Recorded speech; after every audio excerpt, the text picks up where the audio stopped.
बिस्मिल्लाहिर्रहमानिर्रहीम अस्सलाम वालेकुम। आज हम डिस्कस करने जा रहे हैं normal flora, its benefits to human. कि आपके जिस्म के अंदर जो माइक्रो ऑर्गेनिज्म है, माइक्रो फ्लोरा है, माइक्रोबियल फ्लोरा है, वो कहाँ कहाँ पर पाया जाता है और वो आपके जिस्म को क्या फ़ायदा पहुँचाता है। तो सबसे पहले हम माइक्रो फ्लोरा की बात करते हैं कि माइक्रो फ्लोरा क्या चीज़ है। What is normal flora? Normal flora हम कहेंगे micro organism found regularly in specific body site of healthy individual. किसी भी हेल्दी इंडिविजुअल के अंदर जो माइक्रो ऑर्गेनिज्म पाया जाता है और वो उसको फ़ायदा देता है, उसको हम कहते हैं नॉर्मल फ्लोरा। अगर नॉर्मल फ्लोरा की बात करें तो typically do not cause disease. तो ये जो नॉर्मली आपके जिस्म के अंदर बैक्टीरिया पाए जाते हैं, ये कोई भी बीमारी काज नहीं करते और ये बेनिफिशियल होते हैं, यानी कि ये फ़ायदा पहुंचाते हैं। इसके बाद अगर हम बात करें कि ये कहाँ कहाँ पाए जाते हैं, तो ये हमारी स्किन में पाए जाएंगे, हमारी म्यूकस मेम्ब्रेन यानी कि आपके जो आर्गन की इंटरनल वॉल है, उसको हम कहते हैं म्यूकस मेम्ब्रेन, वहाँ पाए जाते हैं। इसके अलावा ये आपके गैस्ट्रो इंटेस्टाइनल ट्रैक्ट वहाँ पाए जाते हैं। अब ये कौन कौन से फ्लोरा हैं जो जिसको हम कह रहे हैं कि माइक्रोबियल फ्लोरा जो इंसान के अंदर पाए जाते हैं। तो सबसे पहले बैक्टीरिया है जो ज़्यादा तादाद में पाया जाता है, उनमें से कुछ फंजाई भी हैं जो आपके जिस्म में पाए जाते हैं, प्रोटिस्टा भी हैं और सम एक्सटेंट मिथेनोजेनिक आर्किया भी पाए जाते हैं।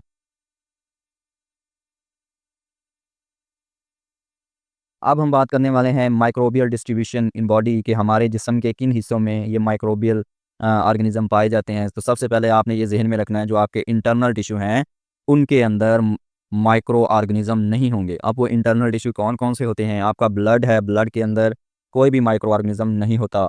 आपके ब्रेन के अंदर भी कोई माइक्रो ऑर्गेनिज्म नहीं होता। आपके मसल के अंदर भी नहीं होता और ना ही आपके आर्गन्स के अंदर होता है, सिवाय इंटेस्टाइन और स्टमक के। अब ये नॉर्मली किस एरिया में पाए जाते हैं? ये आपके टिश्यू की सरफेस के ऊपर पाए जाते हैं। कौन-कौन से टिश्यू? जिस तरह स्किन है, स्किन टिश्यू की सरफेस पे पाया जाता है।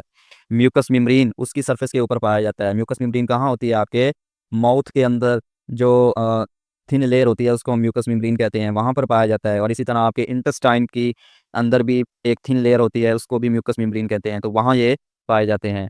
इसी तरह सरफेस टिश्यू जो हैं, इनकी ये खासियत है कि ये माइक्रोबियल ग्रोथ को प्रमोट करते हैं, जबकि इंटरनल टिश्यू इसकी ग्रोथ को प्रमोट नहीं करते। अब हम बात करते हैं कि जो माइक्रो ऑर्गेनिज्म आपके जिस्म में रह रहे हैं, उनको क्या फ़ायदा होता है। तो कोई भी ऑर्गेनिज्म अगर किसी इंसान के जिस्म में रहता है, तो साफ ज़ाहिर है वो इंसान को फ़ायदा दे रहा है। अगर एक कोई चीज़ किसी चीज़ दूसरे को फ़ायदा दे रही है, तो इसका मतलब वो खुद भी फ़ायदा ले रही होती है। तो ऐसा प्रोसेस जिसमें दोनों ऑर्गेनिज्म को फ़ायदा हो, उस रिलेशनशिप को कहते हैं म्यूचुअलिज़्म। तो बैक्टीरिया इंसान को फ़ायदा पहुंचा रहा होता है डिफरेंट टाइप के विटामिन्स बनाने में और फूड की डाइजेशन में, और इसके अलावा इन रिटर्न इंसान उसको प्रिपेयर्ड फूड देता है, यानी कि बैक्टीरिया को फूड तैयार करने की ज़रूरत पेश नहीं आती, वो इंसान से ही फूड ले लेता है और इंसान को फूड तैयार करने में हेल्प करता है। तो इसमें जो बोथ होस्ट हैं और माइक्रोब्स हैं, ये दोनों फ़ायदा लेते हैं। Human body offer nutrient. तो इंसान क्या देता है बैक्टीरिया को? न्यूट्रिएंट प्रोवाइड करता है जो बैक्टीरिया को चाहिए। इसी के साथ साथ बैक्टीरिया जिस टेम्परेचर में ग्रो करते हैं, यानी कि 37 डिग्री सेल्सियस, तो उसको इन्वायरमेंट में ये टेम्परेचर नहीं मिलेगा। तो ये इंसान की बॉडी ही वो वाहिद जगह है जहाँ पर इसको 37 डिग्री सेल्सियस टेम्परेचर मिलेगा। इसके अलावा क्योंकि इंसान की बॉडी उसको कवर करके रखती है बैक्टीरिया को, तो इस तरह बैक्टीरिया को प्रोटेक्शन भी मिलती है और साथ साथ बैक्टीरिया अपने जिस्म के अंदर ट्रांसपोर्ट भी इंसान की मदद से कर सकता है। इस अब बात करते हैं कि माइक्रोब इंसान को क्या फ़ायदा देते हैं इन रिटर्न। तो माइक्रोब इंसान की न्यूट्रिशन में हेल्प करते हैं, जिस तरह डिफरेंट विटामिन्स वो बनाते हैं।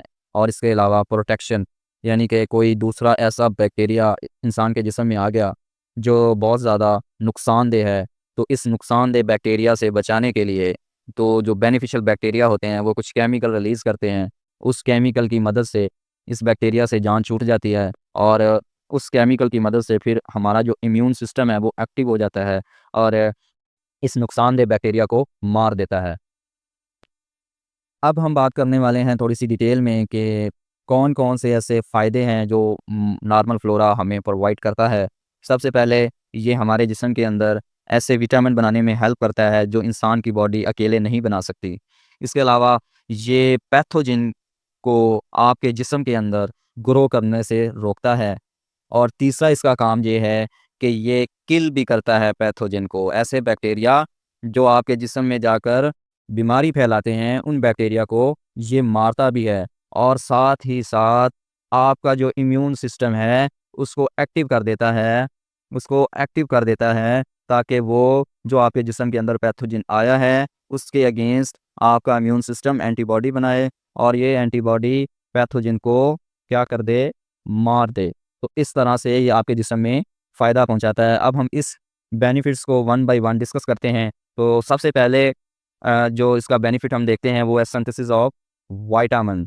तो आपके जिस्म के अंदर आपकी जो गट है, आपकी जो इंटेस्टाइन है, उसके अंदर बैक्टीरिया होते हैं और वो बैक्टीरिया क्या करते हैं, एक्सेसिव अमाउंट में विटामिन्स को एब्जॉर्ब करवाते हैं। जो आपकी फूड के अंदर विटामिन्स हैं उनको एब्जॉर्ब करवाने में, आपके जिस्म का हिस्सा बनाने में ये बैक्टीरिया, गट बैक्टीरिया हेल्प करते हैं। इसी तरह हम अगर इसकी एग्जांपल लें, इंटेरिक बैक्टीरिया है, ये क्या करता है, ये अभी आपकी गट के अंदर होता है और ये विटामिन के पैदा करता है। विटामिन के और बी ट्वेल्व विटामिन जो है, ये दो विटामिन ये इंटेरिक बैक्टीरिया जो आपकी गट के अंदर होता है वो बनाता है और आपके जिस्म में एब्जॉर्ब करवाता है। एक और बैक्टीरिया है जिसको लैक्टिक एसिड बैक्टीरिया कहते हैं। ये भी आपके जिस्म के आपकी इंटेस्टाइन में होता है और ये विटामिन बी वो बनाता है, जो विटामिन बी कॉम्प्लेक्स, यानी कि विटामिन बी की बहुत सारी इकसाम हैं, तो वो सारे विटामिन्स ये बैक्टीरिया बनाता है जो आपके जिस्म को चाहिए होता है, आपके जिस्म की ग्रोथ के लिए, आपके जिस्म की प्रोटेक्शन के लिए और आपकी सर्वाइवल के लिए, आपके जिस्म की सर्वाइवल के लिए ये विटामिन ज़रूरी हैं।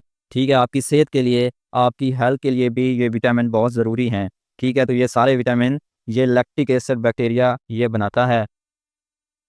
इसी तरह एक और सेकंड इसका जो काम है वो प्रिवेंट कोलोनाइजेशन बाय पैथोजन, कि अगर कोई पैथोजन आपके जिस्म में एंटर हो गया है तो साफ ज़ाहिर है वो पैथोजन अपनी जगह बनाएगा। जिस एरिया में वो गया है तो वहाँ पे जाकर ये अपनी क्या बनाएगा, जगह बनाएगा। तो उस काम को रोकने के लिए आपकी जो नॉर्मल फ्लोरा है वो इस पैथोजन के साथ कम्पीट करते हैं। यानी कि अब ये पैथोजन ये न्यू आया है आपके जिस्म में, लेकिन आपके जो नॉर्मल फ्लोरा है वो पहले से आया आपके जिस्म में रह रहे हैं। तो जो चीज़ मुकामी होती है, लोकल होती है, वो स्ट्रॉन्ग होती है। ठीक है, क्योंकि उनको पता होता है कि इस एरिया में हमने कैसे रहना है। लेकिन जो न्यू है, न्यू बैक्टीरिया है, जो पैथोजन है, जो आपके जिस्म में इंटर हुआ है, उसको इस एरिया का नहीं पता।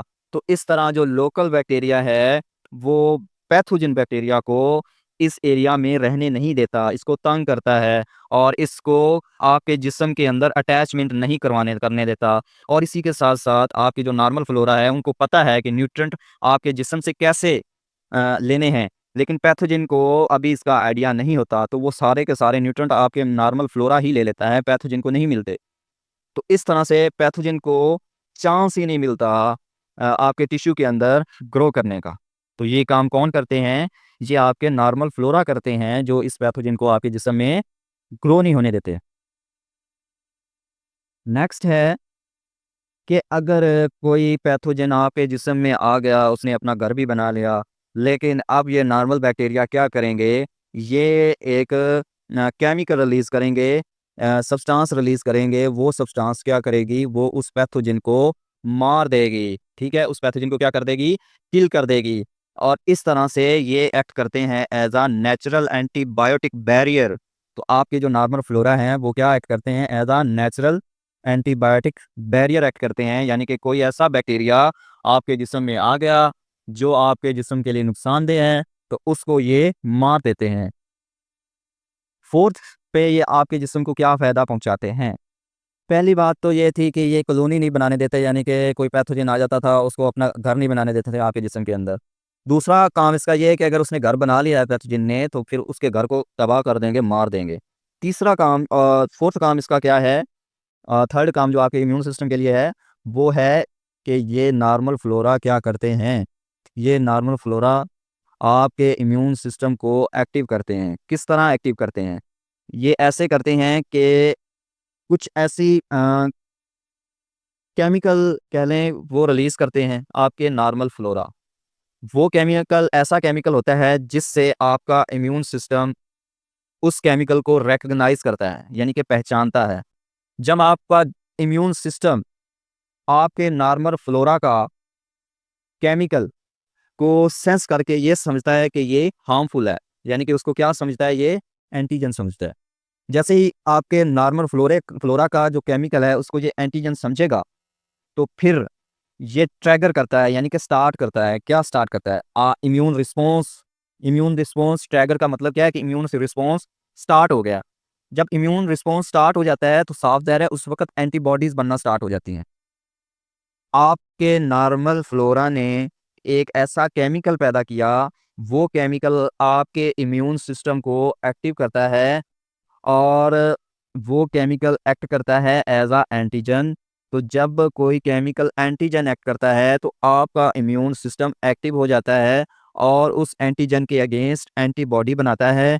और ये एंटीबॉडी जब बन जाती है तो आपके जिस्म के अंदर जो बैक्टीरिया पैथोजिन था आपके जिस्म के अंदर इंटर हुआ बीमारी पैदा करने के लिए, उसको ये एंटीबॉडीज क्या कर देती हैं?